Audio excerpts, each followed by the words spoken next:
Back in 2020, around the time of the pandemic, I had a lot of free time like most people did.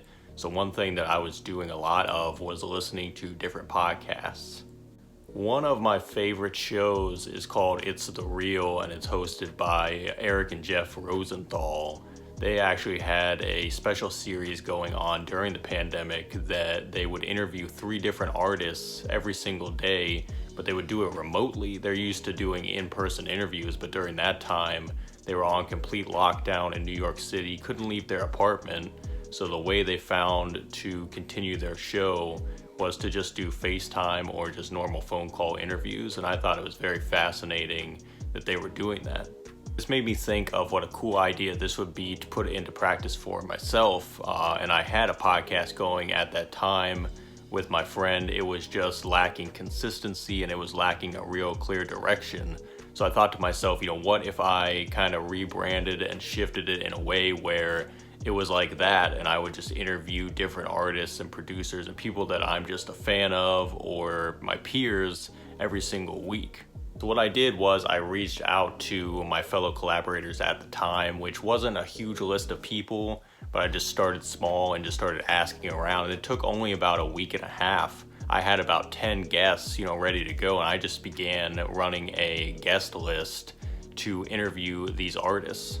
I think once things got going and just starting off, it was kind of, difficult at times, especially for me as someone who experiences a lot of social anxiety, can have trouble, getting in real deep discussions with total strangers. And for a lot of these guests, they were strangers to me.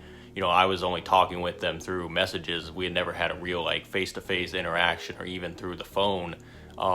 So just kind of getting over that hurdle. But I found that the more I did it and wanting to stay consistent and do it every single week and talk to a new person every single week, that helped me out in a huge way to be able to now, 3 years later, I feel so much more comfortable not only having people on my platform, but being able to go on other people's platforms as well and share my story.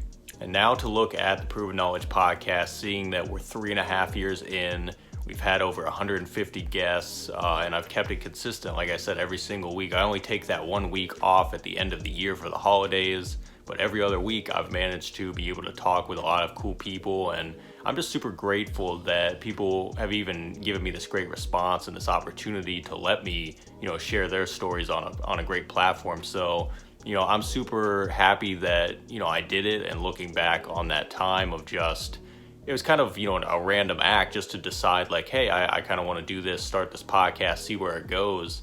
And, how that's fed into my music career as well has been nothing but plentiful. I feel like if you are on the fence about starting a podcast, no matter what industry or type of lane you're trying to do it in, my biggest advice would just be to go for it. Definitely start small, and just see who you can get interested in your show, whether you're going to have guests on there or whether you're just flying solo and doing your own thing.